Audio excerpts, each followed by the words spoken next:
ও এইসব কথা কি সুন্দর করে সিক্রেট করে গেছে। আবার সিরিনকে বলেছে।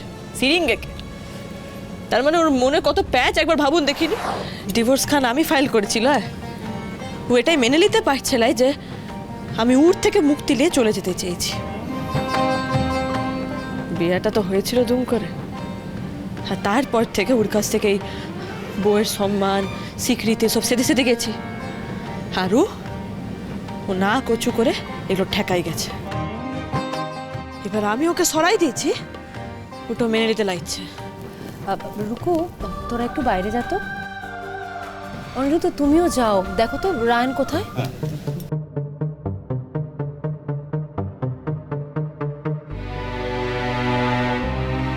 আমার মনে হয় পারুল, তুমি ব্যাপারটাকে না অহেতুক জটিল করছো।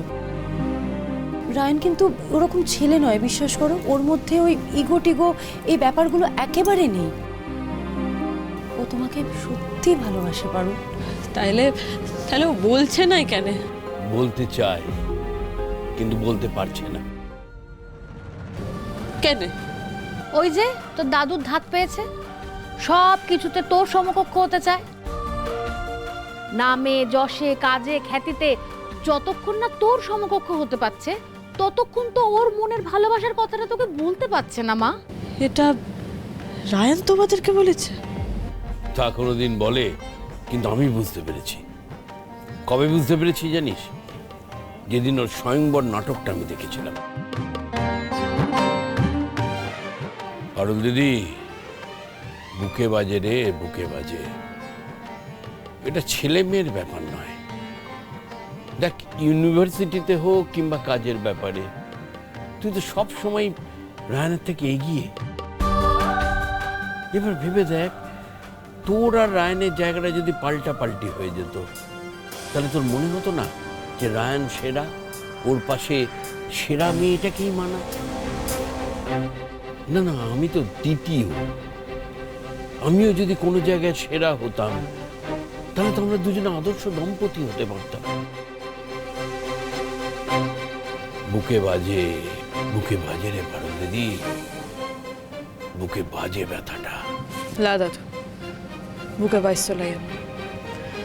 হ্যাঁ, আমি সেরা হওয়ার লিগে লইতাম ঠিকই, তবে ওটা আমার ভালোবাসা এফেক্ট ফেলতো নাই। কারণ আমি বিশ্বাস করি নাই যে ভালোবাসায় যোগ্যতার কম্পিটিশন ম্যাটার করে। সে তোমার মতো মনের জোর আর কটা মানুষের থাকে পারুল। এই জন্যই তো তুমি রায়নের পথপ্রদর্শক। ওকে পথ দেখাও তুমি। দেখো, রায়ন তোমার স্বামী হওয়া সত্ত্বেও কিন্তু আজ পর্যন্ত সেই জায়গাটা নিতে পারেনি।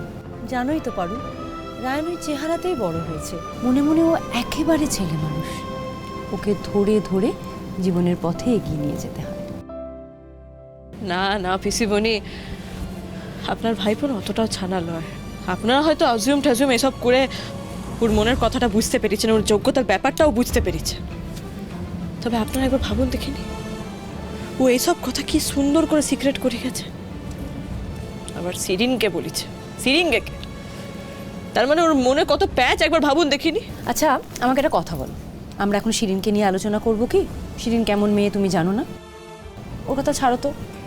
বেশ, ওই সিরিকের কথা নয় বাদই দিল, কিন্তু রায়ন ও আমার সমকক্ষ হবার অপেক্ষা করতে গিয়ে নিজের ভালোবাসার কথা খুলে বলতে লাগলো আমায়। কেন? আমি কি ওকে কম ভালোবেসেছি? আমি কি ওকে একবারের লিগেও ইনফিরিয়ার ফিল করাইছি? কোনো ইনফিরিয়রিটি কমপ্লেক্স দিয়েছি? ওর বোনের সব দ্বিধা দ্বন্দ্ব এগুলো কাটায় দিয়ে ভেসে যাওয়ার মতো ভালোবাসতে পারি নাই আমি। ও কথা বলো না পারুল। তোমার মতো ভালোবাসতে কটা মানুষ পারে বলো তো? প্রশ্নটা তোমার ভালোবাসার জোরে নয় পারুল। আসলে কি জানো তো, ছেলেবেলা থেকে মানুষ যা দেখে সেটাই শেখে। ওই চাইল্ডহুড মেমোরিজগুলো না মানুষের একেবারে আনকনশিয়াস মাইন্ডে ঢুকে যায়, আর তার পরবর্তী লাইফের ডিসিশন এই মেমোরিজগুলোর দ্বারাই প্রভাবিত হয়। কারণটা কিন্তু ওই একটাই, কেউ কারোর সমকক্ষ নয়, কারোর সম্মানও নেই। আর সেই কারণেই ভালোবাসাগুলোর মধ্যে চির ধরেছে, বুঝলে? আর ঠিক এটাই রায়ান চায় না। রায়ান তোমার ওর প্রতি সম্মান, ওর প্রতি মুগ্ধতা থেকে ভালোবাসা এগুলো হারাতে চায় না পারুল। রায়ান তোমার থেকে কম বা বেশি নয় জানো তো, ও তোমার সমানে সমানে হতে চেয়েছে ডেসপারেটলি। তাই হয়তো মরিয়া হয়ে ও নিজেকে তোমার যোগ্য প্রমাণ করতে চেয়েছে। পারুল দিদি, খুকু একদম ঠিক জায়গায় ধরেছে। গতকাল রায়ান অভিনয় দিয়ে নিজেকে যোগ্য প্রমাণ করে তোকে ওর ভালোবাসার কথা বলতে চেয়েছিল, আর সেটা হয়নি বলেই হয়তো ওর ভেতরে এত রাগ, এত যন্ত্রণা, এত হতাশা। তোমার মনে আছে পারুল, তুমি সিনিয়র ম্যানেজার হওয়ার পর তোমার সাকসেস সেলিব্রেট করে চিঠি লিখে ঘর ছেড়েছিল? আমারও না বাবার মতো একই কথা মনে হয়। তোমার প্রতি হিংসা থেকে নয় গো, ও নিজেকে তোমার যোগ্য প্রমাণ করতে পারেনি বলেই ঘরটা ছেড়েছিল। কি জানিস তো মা, ও নিজের মনের ভেতরে না অবান্তর সব কল্পনা তৈরি করে সেই সবের মধ্যেই ও নিজে একেবারে ফেসে গেছে। তুই কি করবি বলতো মা? শিব ঠাকুরের মতন ওরম একটা খ্যাপা বর পেয়েছিস। হ্যাঁ রে মা, এখন তাকে ফেলে দিবি বলতো? ফেলে দিব ওকে? ইস, আমার পুটকে বরটা, আহারে।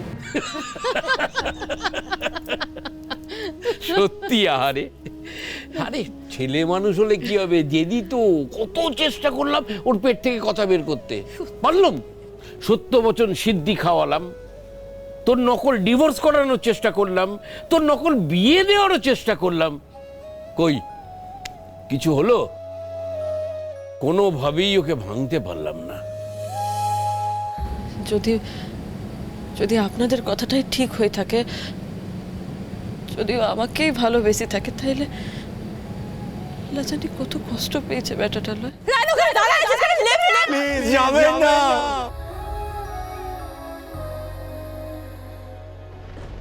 আমি যতটা কষ্ট পেয়েছি তার দ্বিগুণ কষ্ট পেয়েছে। আমার যখন যখন রাগ হয়েছে, ওই একটা বিটি আছে না, পুরো উগড়াইতে পেরেছি। কিন্তু রায়ন শুধু তোর পায়ে মরেছে। না পেরেছে যোগ্যতার পরীক্ষায় পাস করতে, আর না পেরেছে আমাকে নিজের ভালোবাসার কথা বলতে। শুধু কষ্টই পেয়ে গেছে বেটাটা, কষ্ট আর যন্ত্রণা। না,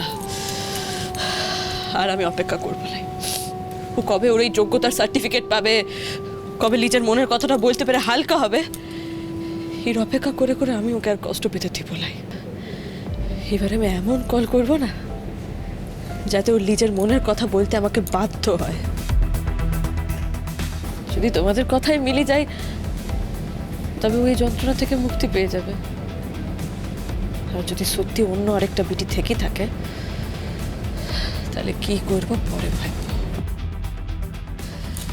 আমি তোমাদের কথা দিচ্ছি, 24 ঘন্টার মধ্যে আমি জেনে বের করব রায়ানের মনের কথা। করবই।